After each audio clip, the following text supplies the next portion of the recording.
Spoštovane gospe in gospodje, dragi bratje in sestre v Kristusu, lepo vas pozdravljam na tretjo velikonočno nedeljo.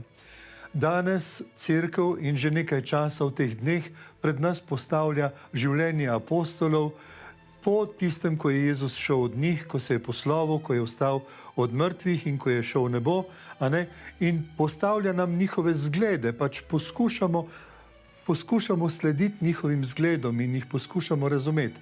Mene lahko rečem, da že od nekdaj, že iz mladosti, navdihujejo apostolska dela. Spominjam se, da sem v srednji šoli še kot najstnik iskal odgovor na vprašanje, zakaj se je Bog v 2000 letih tako spremenil.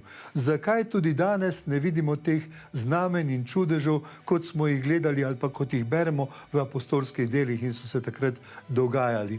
Seveda jaz takrat kot otrok ali pa mladostnik nisem razumel, da se Bog ni spremenil, da je Bog isti včeraj, danes, jutri, da je Bog nad časom in prostorom, da je Bog večen, da ga ne moremo ukalupiti ali pa uokviriti v nek čas in prostor. Takrat nisem tega razumel, danes to razumem, in danes seveda vem, da se Bog ni spremenil, da smo se spremenili mi ljudje.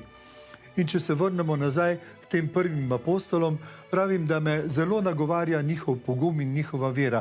Zahrepenim po taki veri, zahrepenim po takem pogumu, kot so ga imeli apostoli takrat.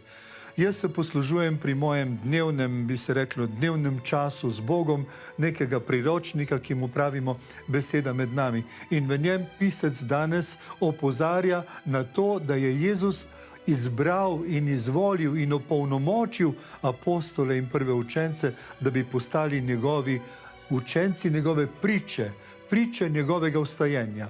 In kako je to izrazil? To je izrazil tako, da je rekel, prijeli pa boste moč, ko pride na vas Sveti Duh in boste moje priče v Jeruzalemu, Samariji, Judeji in tja do skrajnih mej sveta. In kaj to pomeni pravzaprav biti Jezusova priča?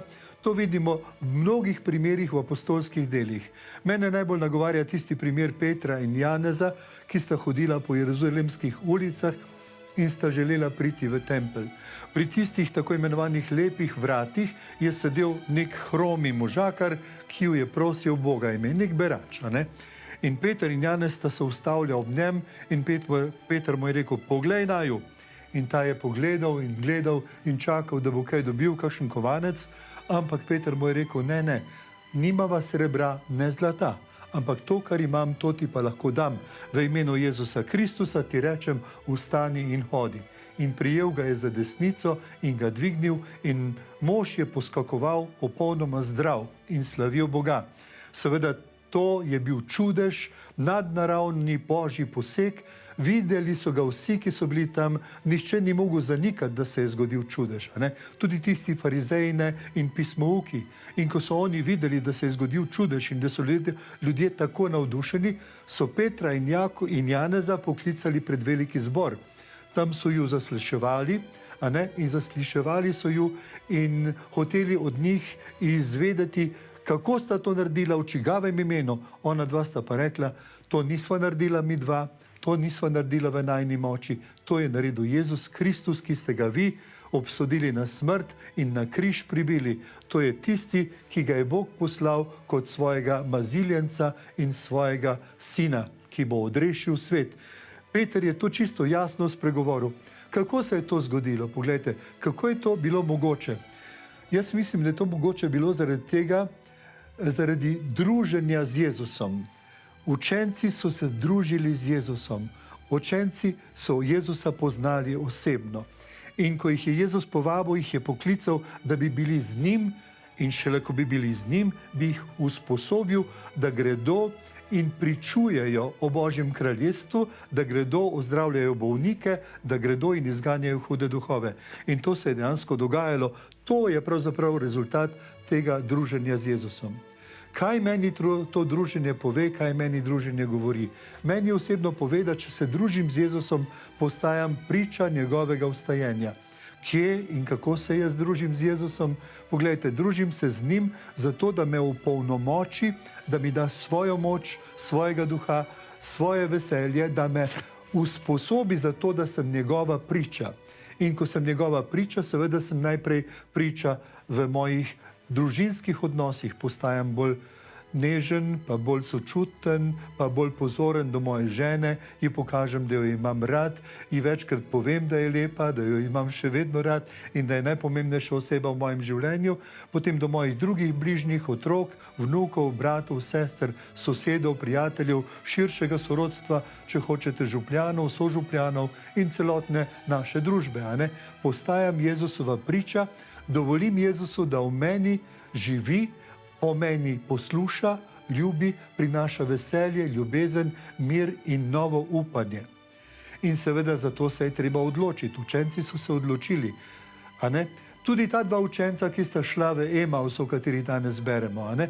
Kje jih je Jezus srečal? Jezus jih je srečal sredi tistega njunega trenutka, ko sta žalostna razpravljala o tem, kaj se je zgodilo v Jeruzalemu. In ko jo je Jezus vprašal, kaj, o čem se pogovarjata, sta mu povedala, mar si ti edini tujec, ki ne veš, kaj se je zgodilo v teh dneh z Jezusom iz Nazareta, kako so ga obsodili na smrt in na križ pribili. Danes pa smo slišali, celo sta rekla, od nekaterih žena, da so šle k grobu, pa ga tam ni bilo. In tako seveda jim Jezus začne pripovedovati o sebi. Vzame svetopismo in pove, kaj so o njem govorili preroki, od Mojzesa pa naprej.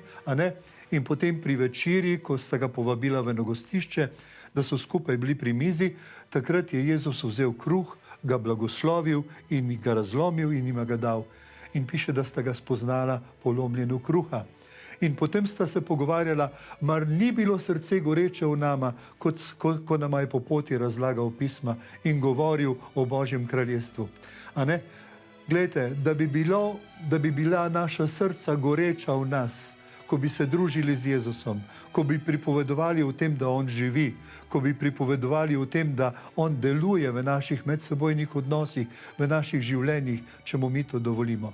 To je moja želja in to od nas pričakuje tudi Gospod in nas vabi, da bi se čim več družili z njim. Tako veselo in blagoslovljeno nedeljo vam voščim in srečno z Bogom.